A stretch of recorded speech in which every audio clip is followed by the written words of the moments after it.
नमस्कार, आप देख रहे हैं आपका अपना चैनल भिवानी हलचल खबरों के संग में मैं हूं मनोज कुमार। आइए सबसे पहले डालते हैं नजर आज की हेडलाइंस पर। भिवानी व तोशाम के माइनिंग ठेकेदारों पर ईडी की छापेमारी, 8 सदस्यीय टीम पहुंची जांच के लिए। रोडवेज बस में लावारिस बैग से मिले 2 पिस्तौल व 4 जिंदा कारतूस।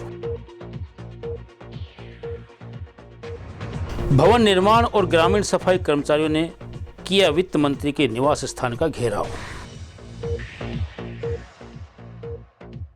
सरकार की वादा खिलाफी के विरोध में सफाई कर्मचारियों ने संघर्ष की दी चेतावनी। जागरूक महिला संघ ने पश्चिम बंगाल में महिलाओं के साथ हो रहे असभ्य व्यवहार के विरोध में सौंपा ज्ञापन। बारिश नहीं होने से बिजाई में हो रही है देरी। और अब खबरें विस्तार से। माइनिंग व्यवसाय से जुड़े कांग्रेस नेता के सेक्टर 13 स्थित घर पर प्रवर्तन निदेशालय के 8 सदस्यों की टीम पहुंची, जिसमें ईडी के 5 सदस्य व 2 महिलाओं सहित 3 सीआरपीएफ के जवान शामिल थे। वहीं तोशाम कस्बे में माइनिंग ठेकेदार के निवास पर ईडी ने छापेमारी की। कांग्रेस नेता को बवानी खेड़ा हल्के से विधानसभा टिकट का दावेदार माना जा रहा है। वे अपनी धर्मपत्नी के नाम से माइनिंग ठेकेदारी का कार्य कर रहे हैं, जबकि दूसरे ठेकेदार का खनन क्षेत्र में पेट्रोल पंप व माइनिंग कार्य में लगे डंपरों और गाड़ियों में तेल भरने का कार्य है। प्रवर्तन निदेशालय ने एक बार फिर से माइनिंग ठेकेदारों पर छापेमारी कर शिकंजा कसना शुरू कर दिया है। लोकसभा चुनाव से पहले एक चर्चित माइनिंग ठेकेदार व उसके साथियों पर छापेमारी करते हुए कार्रवाई की गई थी। इस कड़ी में आज ईडी की टीमों ने भिवानी व तोशाम में माइनिंग ठेकेदारों के संस्थानों पर छापेमारी की। छापेमारी में माइनिंग ठेकेदार व कांग्रेस नेता के भिवानी सेक्टर 13 स्थित निवास पर ईडी की 8 सदस्यीय टीम ने छापेमारी की। इस टीम में 5 ईडी से जुड़े हुए अधिकारी व 3 सीआरपीएफ के जवान शामिल हैं, जिनमें 2 महिला सीआरपीएफ कर्मचारी थी। गौरतलब है कि कांग्रेसी नेता तोशाम के खानक व डाडम क्षेत्र में अपनी धर्मपत्नी के नाम से माइनिंग ठेकेदारी का कार्य करते हैं। पिछले काफ़ी समय से बवानीखेड़ा विधानसभा क्षेत्र में सक्रिय रहते हुए आने वाले विधानसभा चुनाव में कांग्रेस से टिकट भी मांग रहे हैं। वहीं माइनिंग क्षेत्र से जुड़े एक अन्य ठेकेदार के तोशाम के गुलशन नगर निवास स्थान पर ईडी की टीम ने छापेमारी की। उनका माइनिंग क्षेत्र में पेट्रोल पंप है तथा क्रैशर के कार्य में हिस्सेदारी बताई जा रही है। हरियाणा रोडवेज की एक बस में कर्मचारी को सफाई करते समय लावारिस बैग मिला, जिसमें 2 देसी पिस्तौल, 4 कारतूस और 1 चाकू के अलावा लोअर टी शर्ट भी मिले।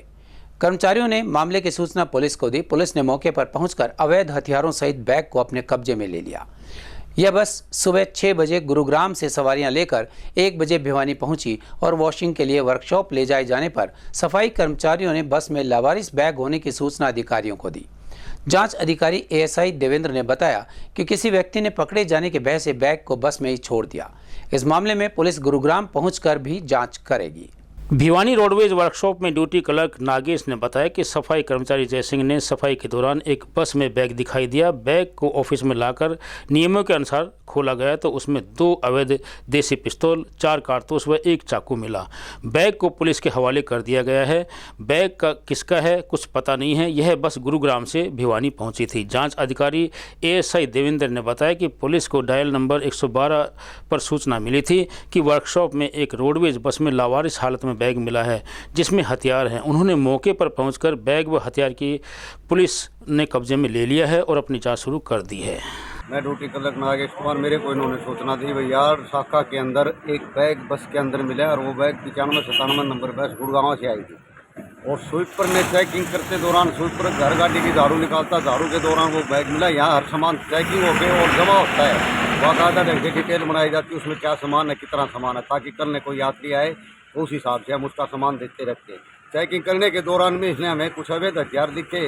इस दौरान हमारे यहाँ यार्ड शाखा में से सारे पुलिस को बुलाया गया और पुलिस के हवाले सारा सामान कर दिया गया है। आगे की कार्रवाई पुलिस अधिकारी इनकी देख रेख कर रहे हैं, चेकिंग कर रहे हैं। के लिए इलाका में मौजूद थे, तभी डायल 112 की कॉल आई कि रोडवेज वर्कशॉप है, उसके अंदर बस में एक बैग मिला है लावारिस, जिसे खोल कर चेक किया गया तो उसके अंदर 2 अवैध पिस्तौल, 4 कारतूस हैं और 1 चाकू वो मिले हैं। तो उसकी कार्रवाई कर रहे हैं। अभी ये पता नहीं बैग किसका है, जांच जारी है। भवन निर्माण कामगार यूनियन व ग्रामीण सफाई कर्मचारी यूनियन ने वित्त मंत्री जेपी दलाल के आवास का घेराव किया और मुख्यमंत्री के नाम कल्याण विभाग के अधिकारी को एक ज्ञापन सौंपा। कर्मचारी नेताओं का कहना था कि हरियाणा के 22 लाख भवन निर्माण श्रमिकों की समस्याओं का समाधान तुरंत प्रभाव से किया जाए। उन्होंने कहा कि उन्हें पूर्ण विश्वास है कि मुख्यमंत्री मजदूरों के हित में निर्णय लेंगे। भवन निर्माण कामगार यूनियन और ग्रामीण सफाई कर्मचारी यूनियन ने अपनी मांगों के समर्थन में वित्त मंत्री जेपी दलाल के भिवानी निवास स्थान का घेराव किया। भवन निर्माण कामगार यूनियन के राज्य महासचिव रामहेर सिंह ने कहा कि 90 दिन के कार्यों की जांच करवाई जाए। उन्होंने कहा कि वर्कस्लिप के लिए मजदूरों को धक्के खाने पड़ रहे हैं। वर्कस्लिप के वेरिफिकेशन की सीमा तय की जाए। सभी जिलों में बोर्ड के कार्यालय खोलने व सफाई अधिकारियों व कर्मचारियों की नियुक्ति की मांग भी उन्होंने की। वहीं ग्रामीण सफाई कर्मचारी यूनियन ने 3% सालाना बढ़ोतरी की वेतन की मांग की। कर्मचारी नेताओं ने कहा कि आशा वर्कर्स और आंगनवाड़ी वर्करों की तर्ज पर सेवानिवृत्ति पर उन्हें 2 लाख रुपए का लाभ दिया जाए। मोबाइल ऐप से ऑनलाइन की बजाय गांव का जोन बनाकर सुपरवाइजर की देखरेख में उनकी हाजिरी की व्यवस्था की जाए। उन्होंने ग्रामीण सफाई कर्मचारियों को बीडीपीओ के पे रोल पर रखे जाने की मांग की। ग्रामीण सफाई कर्मचारी और भवन निर्माण के मजदूर कारीगर भिवानी जिले से यहाँ जेपी दलाल के निवास पर हम पड़ाव डालने के लिए आए और 24 घंटे के लिए पड़ाव के माध्यम से हमारी मुख्य तौर पर यही मांग है कि आज श्रम कल्याण बोर्ड 1996 में जो पूरे देश के स्तर पे और 2006 में हरियाणा में बना था, आज वो भ्रष्टाचार की चपेट में है। हम देखते हैं कि अधिकारी जो बोर्ड के जो अधिकारी हैं वो ये कहते हैं कि वह पिछले 2-2, 3-3, 4-4 साल की पंजीकरण कोई वेरीफाई नहीं हो रही और उनके पास कोई अथॉरिटी नहीं है कि हमारे पास जो आएगी हम वही करेंगे। जबकि बाहर किसी भी CSC से आप पता कर लो 3-3, 5-5, 6-6 हज़ार रुपये लेके वो ये दावा करते हैं कि हम हाथों हाथ पंजीकरण आपकी अप्रूव करवा के देंगे। अधिकारी कोई कर नहीं रहा है, मगर वो CSC वाले किसकी ब्याह के ऊपर वो अथॉरिटी ले रहे हैं, किसके ब्याह के ऊपर वो जो 5-5, 6-6 हज़ार रुपये मजदूर कारीगर से लूट रहे हैं। भारी भ्रष्टाचार बोर्ड के अंदर ये है। हम ये चाहते हैं कि इस भ्रष्टाचार के ऊपर रोक लगे। प्रशासन को इसके बारे में मांग पत्र भेजा है। इससे पहले भी हमने बाकायदा प्रेस बयान के माध्यम से भी सूचना दी है। पहले भी हम मंत्री, इससे पूर्व मंत्री थे अनूप धानक जी और अलग अलग जो इनके नुमाइंदे हैं उनको इस बात का ज्ञापन भेज चुके हैं। और हम ये कहना चाहते हैं कि देश के मुख्यमंत्री, प्रधानमंत्री या अपने देश के प्रदेश के मुख्यमंत्री रोजाना मजदूरों के नाम पर समस्याओं का बड़े बड़े अखबारों में बैनर आ रहे हैं, बड़े बड़े प्रचार किए जा रहे हैं, लेकिन उसके बावजूद आज मंत्री साहब घबराना आए यहाँ और बार बार आ लिए, हमारा ज्ञापन दे लिया, हमारे मांग मुद्दों का बार बार बातचीत हो ली, लेकिन उसका समाधान नहीं हो रहा। समाधान इस रूप में नहीं हो रहा कि पूरे प्रदेश में 22 लाख निर्माण के मजदूर हैं, लेकिन वर्क स्लिप के नाम पर हरियाणा सरकार का नोटिफिकेशन है, लेकिन कोई भी अधिकारी करने को तैयार नहीं है।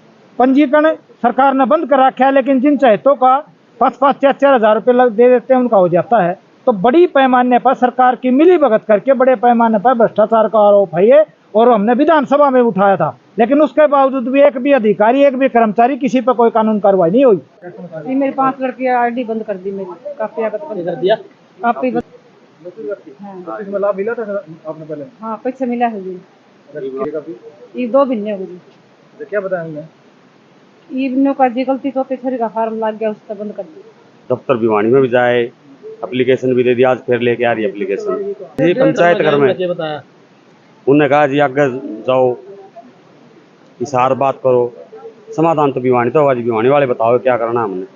अपनी विभिन्न मांगों को लेकर नगर पालिका कर्मचारी संघ के बैनर तले लंबे समय से संघर्षरत सफाई कर्मचारियों ने अब बड़े संघर्ष का ऐलान कर दिया है। इसके तहत सफाई कर्मचारी 12 जुलाई को प्रदर्शन करेंगे, 16 जुलाई को सर्व कर्मचारी संघ के प्रदर्शन में बढ़ चढ़कर भाग लेंगे और 21 जुलाई को रोहतक में एक बड़ी कन्वेंशन कर आगामी संघर्ष का ऐलान करेंगे। नगर पालिका कर्मचारी संघ के प्रदेश उपाध्यक्ष राजेश बागड़ी ने कहा कि सफाई कर्मचारियों की मांगों को अनदेखा किया जा रहा है, इसका खामियाजा भाजपा को चुनाव में भुगतना पड़ेगा। यदि उनकी मांगें नहीं मानी जाती हैं तो वे भाजपा की कर्मचारी विरोधी नीतियों को जन जन तक पहुंचाएंगे। नगर पालिका कर्मचारी संघ के प्रदेश सचिव पुरुषोत्तम दानव ने कहा कि सरकार सफाई कर्मचारियों के साथ पिछले काफ़ी समय से लगातार वादा खिलाफी कर रही है तथा समझौते के बावजूद भी उनकी मांगों को नहीं मान रही। उन्होंने कहा कि उनकी मांगों को लेकर सरकार ने 30 अक्टूबर 2023 व 5 अप्रैल 2024 को समझौते हो चुके हैं, लेकिन इसके बावजूद भी सरकार उनकी मांगों को न मानकर उनके साथ विश्वासघात कर रही है। दानव ने कहा कि सफाई कर्मचारी सरकार की वादा खिलाफी से तंग आ चुके हैं और अब आर पार की लड़ाई का मन बना चुके हैं। उन्होंने कहा कि सफाई कर्मचारी 12 जुलाई को शहर में काले बिल्ले लगाकर उल्टी झाड़ू प्रदर्शन कर सरकार को चेताने का प्रयास करेंगे। उसके बाद 16 जुलाई को सर्व कर्मचारी संघ के प्रदर्शन में भाग लेंगे। यदि इसके बाद भी सरकार नहीं मानी तो 21 जुलाई को रोहतक में प्रदेश स्तरीय कन्वेंशन कर आगामी संघर्ष का बिगुल फूंका जाएगा। उप प्रधान जी ने जो आपसे बातचीत की है उसी बातचीत को मैं आगे बढ़ाते हुए आपसे बात करूंगा। मैं ये कहना चाहता हूं सरकार से कि जो भी कर्मचारी आंदोलन कर रहा है, सरकार से अपनी विपत्ता रोने जा रहा है, अपनी समस्या बताने जा रहा है, उन कर्मचारियों को सरकार सिर फोड़ कर भेजती है। हम इसका विरोध करते हैं और आने वाले विधानसभा के अंदर हम ये कहना चाहते हैं सरकार से कि जो अब भिवानी के अंदर जो वोट प्रतिशत जो सरकार का जो कम रहा है जो MP का इलेक्शन में, हम ये कहना चाहते हैं, पहले पिछली बार तो 70 पार 75 पार, अब की बार अब जो सफाई कर्मचारियों की हमारे कर्मचारियों की मांगे नहीं मांगी गई तो अब की बार हमारी सरकार को हरियाणा पार का मुंह दिखाएंगे। और इसी में हम ये कहना चाहते हैं कि जो आज नगर पालिका कर्मचारी संघ हरियाणा के जो पिछली बार जो आंदोलन चले हैं, हम बार बार में सरकार से मिले हैं, DC के माध्यम से भी हमने ज्ञापन दिया है, DMC साहब के माध्यम से भी हमने मुख्यमंत्री के नाम ज्ञापन दिया, हमारे जो निकाय मंत्री है उनको हमने ज्ञापन दिया है।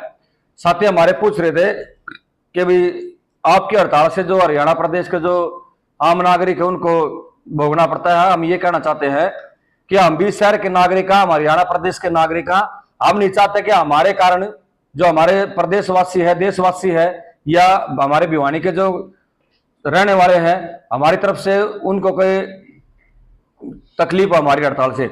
हम ये कहना चाहते हैं सरकार से, या तो समय रहते हुए एक मुश्त एक कलम से सभी कर्मचारियों को पक्का करे, चाहे वे पैरोल के हैं या जो ठेका प्रथा जड़ से समाप्त होनी चाहिए, सभी महकमे में कच्चा कर्मचारी पक्का होना चाहिए। जो सरकार ने अभी घोषणा की है वेतन बढ़ोतरी की, वो कर्मचारियों के साथ एक भद्दा मजाक है। 17,000 रुपये वेतन बढ़ोतरी की है सरकार ने, जबकि नगर पालिका कर्मचारी संघ के कच्चे कर्मचारी 16,900 रुपये पहले से ले रहे हैं। मात्र 100 रुपये की बढ़ोतरी हुई है, उसमें ही सरकार अपनी पीठ थपथपा रही है। हम कहना चाहते हैं कि कर्मचारियों के साथ ऐसा भद्दा मजाक ना करें, उनका मतलब शोषण ही हो रहा है। आप देखोगे कोरोना काल में कितनी शिद्दत से और मेहनत से सिर्फ सफाई कर्मचारी ने काम किया, बगैर उपकरण के, बगैर औजार के, ब्लाइंड होकर के कर्मचारी कोरोना के साथ लड़ा। और कोरोना काल समाप्त होते ही इस सरकार ने यू टर्न लिया और कर्मचारियों की छटनी की, कर्मचारियों को बाहर का रास्ता दिखाने का काम इस सरकार ने किया। हाल ही में आप देखोगे गुड़गांव में एक बड़ा आंदोलन हुआ कर्मचारियों को लेकर के, उसमें 26 कर्मचारी अभी हमारे जो कर्मचारी नेता है वो अभी जेल में, और मुख्यमंत्री से गुहार लगाई खट्टर साहब से, तो उन्होंने उन कर्मचारियों को बदमाश बताया। और ये कर्मचारी, ये जो मुख्यमंत्री जी बैठे हैं, ये कर्मचारियों को चोर समझता है, इसलिए 311 ऐप निकाली है। महिला मुख्यमंत्री होने के बाद भी महिलाओं के साथ लगातार अन्याय, अत्याचार व अपमान का सबब बना हुआ है पश्चिम बंगाल। जागरूक महिला संघ ने पश्चिम बंगाल में महिलाओं के साथ हो रहे अत्याचार के विरोध में भारत सरकार के गृह मंत्री के नाम एक ज्ञापन सौंपा। उन्होंने कहा कि पश्चिम बंगाल के संदेशखाली, कूच बिहार और दिनाजपुर में हुई घटनाओं की वह घोर निंदा करते हैं। वहां नागरिकों का लगातार उत्पीड़न हो रहा है। उन्होंने मांग की है कि गृह मंत्रालय को इस मामले में तुरंत संज्ञान लेना चाहिए। पश्चिमी बंगाल के संदेशखाली, कूच बिहार और उत्तर दिनाजपुर की घटना सभ्य समाज का मस्तक लज्जा से झुका देने वाली है। निरीह निरपराध नागरिकों का और विशेषतः महिलाओं का शोषण और दर्दनाक उत्पीड़न सर्वथा निंदनीय है। भारतीय संविधान की धज्जियां उड़ाने वाली ये घटनाएं तालिबानी शासन का स्मरण कराती हैं। एक महिला मुख्यमंत्री के होते हुए भी महिलाओं के साथ हो रहे अन्याय, अत्याचार और अपमान से सब महिलाएं अत्यंत व्यथित हैं। पीड़ित महिलाओं के शारीरिक व मानसिक उपचार और उनके पुनर्वास की व्यवस्था करने की उन्होंने मांग की। डीसी साहब को ज्ञापन देने के लिए उपस्थित हुए थे, जो कि पश्चिम बंगाल में कानून की जो व्यवस्था जो बिगड़ी हुई है, वहां पे महिलाओं की सुरक्षा को लेके महिला अस्थिर है। वहां पे जो संदेश खाली जैसी जो घटना घटित हुई है वो बहुत ही निंदनीय और शर्मनाक घटना है। वहां पे जो टीएमसी की सरकार है वो उनको पोषण कर रही है। जैसे रोहिंग्या है, रोहिंग्या को वो संरक्षण दे रही है, आरक्षण दे रही है, और वहाँ की जो व्यवस्था है वो बिल्कुल चरमरा गई है। और महिलाओं की तो दुर्गति इतनी खराब हो गई है वहाँ की, वहाँ जीना दूभर हो गया है, एक इज्जत की जिंदगी से के लायक जीना दूभर हो गया है। तो हम इसी के विरोध में आज यहाँ सभी एकत्रित हुए हैं। वहाँ की जो सरकार है उसको कोई ना कोई कदम उठाना होगा। अगर वो नहीं उठाती है तो हम भारत सरकार से राज्य स्तर पे उस पे राष्ट्रपति शासन लागू करने के लिए हम सब लोग इकट्ठे हुए हैं, सिफारिश करेंगे। यहाँ माननीय डीसी साहब को अपना ज्ञापन सौंपा है महिलाओं के संरक्षण के लिए। जैसा है कि आप सभी को मालूम है, दिन प्रतिदिन पश्चिम बंगाल में जिस तरह से महिलाओं की स्थिति है दिन पे दिन बिगड़ती ही जा रही है। वहाँ पे ममता बनर्जी खुद एक महिला होके जो महिलाओं पे अत्याचार कर रही है दिन प्रतिदिन, उसके विरोध में हमने आज सभी महिला मोर्चा के साथ साथ सभी संस्थाओं ने मिलकर डीसी साहब को ज्ञापन सौंपने का कार्य किया है, ताकि महिलाओं को ये संदेश जाए कि वो अकेले नहीं है, उनके साथ समस्त समाज है, पूरा भारतवर्ष उनके साथ है। और हम हर तरह से जो ममता जी का विरोध करते हुए सरकार से पुनः अपील करेंगे कि वहाँ ममता बनर्जी के खिलाफ कार्रवाई की जाए। मैं प्रोग्राम ऑफिसर हूँ जिला बाल कल्याण परिषद में। आज हमने डीसी साहब के सुप्रिटेंडेंट विनोद कुमार जी को हमने ज्ञापन सौंपा है महिलाओं के खिलाफ हो रहे अत्याचार के विषय में। जो गृह मंत्री के नाम, गृह मंत्रालय क्या मांग करते हैं? महिलाओं की सुरक्षा को लेकर जो पश्चिम बंगाल में जो अत्याचार हो रहे हैं उन सबको महिलाओं को संरक्षण और सुरक्षा देने के लिए राष्ट्रपति शासन लागू करने के लिए। जून के अंतिम दिनों में हरियाणा में मानसून ने दस्तक दी थी और कुछ हिस्सों में अच्छी बारिश ने किसानों के लिए फसल उगाने का मौका दिया। लेकिन पिछले कुछ दिनों से बारिश न होने के कारण किसानों को फसल उगाने में पानी की समस्या आ रही है। बढ़ती गर्मी की वजह से काम करने की समस्या हो रही है। मौसम विभाग के डॉक्टर देवीलाल ने बताया कि आने वाले 2-4 दिनों में तापमान बढ़ेगा और 40 डिग्री तक पहुंच सकता है। 15 जुलाई के बाद ही बारिश की संभावना है। किसान 15 जुलाई के बाद ही फसलों की बुआई करें।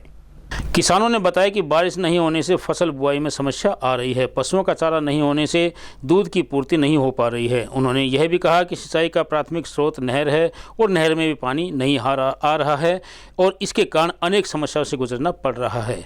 मौसम विभाग के डॉक्टर देवीलाल ने बताया कि मानसून के आगमन के बावजूद भी कई हिस्सों में बारिश नहीं हुई। 1-2 बार 30 से 50 mm बारिश हुई है, वहीं कई जगह पर सिर्फ 20 से 30 mm बरसात हुई है। उन्होंने 15 जुलाई तक क्षेत्र में बारिश दोबारा से होने की संभावना जताई।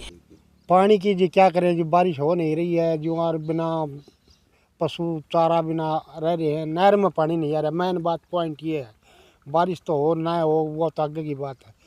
पानी आ जाए तो इस नहर के अंदर पानी ज्वार बाजरा कुछ जमींदार वो उसका धानों की ज़मीन है और इसमें बो नहीं रहा बाजरा भी। कम से कम नहर में पानी आ जाए तो कुछ न कुछ ज्वार बाजरा बो के न आदमी अपना टाइम पास कर सके। बिहार से आए हैं, यहाँ हरियाणा में जीरी लगा रहे हैं और टाइम पे काम नहीं चल रहा है बारिश के कारण। और यहाँ जो है से हम लोग को 1 किल्ला मिलता है ज़मीन लगाने के लिए, किसी टाइम मिलता है किसी टाइम नहीं मिलता है। और सारा सौदा महंगाई है, मार्केट भी जाते हैं तो बहुत सौदा महंगाई मिलता है। हम लोग का यहाँ जितना भी लगाई करते हैं ना, सारा खर्चा पानी में चले जाते हैं। घर बीवी बाल बच्चों के लिए पूरा नहीं हो सकता है। और गरमाइश यहाँ बहुत ज़्यादा है, तबाही भी ज़्यादा है गरमाइश की वजह से, और काम पूरा नहीं चल पाते हैं। यहाँ लोग बेला बैठ बैठ के जो है से रोटी पानी खाते रहते हैं और गुजारा नहीं चलता है। अभी जो ये मौसम है अगले 5 दिन के दौरान यानी 15 जुलाई तक जो मानसून की गतिविधि है वो अभी धीमी पड़ने की संभावना है। कुछ एक स्थानों पर छिटपुट बूंदाबांदी की तो हो सकती है, लेकिन भारी बारिश की आशंका जो संभावना है वो अभी कम ही नज़र आ रही है। तो किसान भाइयों से यही आग्रह है कि 15 जुलाई तक आपको इंतज़ार करना पड़ सकता है। 15 जुलाई के बाद जो है वो भिवानी ज़िले में खासकर मानसून की गतिविधियां फिर से एक्टिव होने के आसार नज़र आ रहे हैं। ये जो अभी आप कह रहे थे कि जो कितने mm बरसात हुई है, ये अगर भिवानी पूरे ज़िले की बात करें तो कई ब्लॉक में 50 mm से अधिक बारिश हो चुकी है और कई में 20-30 mm तक बरसात हुई है। तो आने वाले समय में 15 तारीख के बाद में फिर से मानसून की गतिविधियां जो है वो शुरू होगी और उससे बारिश की संभावना बारिश की जो गतिविधियां वो बढ़ेगी। और अभी जो अधिकतम और न्यूनतम तापमान है उसमें भी अगले 3-4 दिन के दौरान जो है वो तापमान में थोड़ी अधिकतम तापमान में बढ़ोतरी होने की संभावना है, 40 डिग्री सेल्सियस तक पहुँच सकता है और जो न्यूनतम तापमान है वो भी 30 डिग्री के आसपास रहने की संभावना है। और अब एक खबर चलते चलते, Punjab and Haryana high court ने हरियाणा सरकार को 1 सप्ताह के भीतर शंभू बॉर्डर खोलने के आदेश दिए हैं। हाई कोर्ट ने कहा है कि सरकार 1 सप्ताह में रोड क्लियर करे और वहां से बैरिकेड हटाए। शंभू बॉर्डर पर स्थिति शांतिपूर्ण है। किसानों की मांग केंद्र सरकार से है, इसलिए उन्हें दिल्ली की तरफ जाने की छूट दे देनी चाहिए। बताना होगा कि शंभू बॉर्डर पिछले 5 महीने से बंद चल रहा है। लोकसभा चुनाव से पहले किसान दिल्ली कूच करना चाहते थे। पंजाब के किसानों को रोकने के लिए हरियाणा पुलिस ने यहां 7 लेयर बैरिकेडिंग की थी। लोग पंजाब से अंबाला और अंबाला से पंजाब जाने के लिए वैकल्पिक रास्तों का प्रयोग करने को मजबूर थे। शंभू बॉर्डर बंद किए जाने से पंजाब और हरियाणा के बीच सीधा संपर्क टूट गया। शंभू बॉर्डर खुलवाने की मांग को लेकर अंबाला निवासी एडवोकेट वासु सांडिल्य ने पंजाब एंड हरियाणा हाईकोर्ट में जनहित याचिका दाखिल की। कोर्ट ने कहा कि अब शंभू बॉर्डर पर महज 500 प्रदर्शनकारी हैं, इसलिए अब वे हाईवे खोला जा सकता है। यह हाईवे पिछले 5 महीनों से बंद है, इसे अब और बंद नहीं रखा जा सकता। इस दौरान कानून व्यवस्था बनाए रखने की जिम्मेदारी हरियाणा और पंजाब दोनों सरकारों की होगी। वहीं आंदोलनकारी किसान प्रशासन की तरफ से चिन्हित जगहों पर आंदोलन कर सकते हैं। वहीं शुभकर्ण की मौत मामले में FSL की रिपोर्ट भी हाई कोर्ट में पेश की गई। रिपोर्ट के अनुसार शुभकर्ण के सिर पर शॉटगन की गोली का जख्म लगा था। इस पर कोर्ट ने झज्जर के पुलिस कमिश्नर की अध्यक्षता में SIT बनाकर जांच के आदेश दे दिए हैं। वहीं हाई कोर्ट के आदेश के बाद शंभू बॉर्डर पर किसानों की चहलकदमी बढ़ गई है। किसानों के चेहरे खुशी से फूल गए हैं। किसान नेताओं का कहना है कि अगर बॉर्डर खुलता है तो वे दिल्ली जाएंगे। और अब जाने से पहले एक नज़र आज की हेडलाइंस पर। भिवानी व तोशाम के माइनिंग ठेकेदारों पर ED की छापेमारी, 8 सदस्यीय टीम पहुंची जांच के लिए। रोडवेज बस में लावारिस बैग से मिले 2 पिस्तौल व 4 जिंदा कारतूस। भवन निर्माण और ग्रामीण सफाई कर्मचारियों ने किया वित्त मंत्री के निवास स्थान का घेराव। सरकार की वादा खिलाफी के विरोध में सफाई कर्मचारियों ने संघर्ष की दी चेतावनी। जागरूक महिला संघ ने पश्चिम बंगाल में महिलाओं के साथ हो रहे असभ्य व्यवहार के विरोध में सौंपा ज्ञापन। बारिश नहीं होने से बिजाई में हो रही है देरी। हमारे आज के अंक में बस इतना ही। अगले अंक के लिए देखते रहेगा आपका अपना चैनल भिवानी हलचल।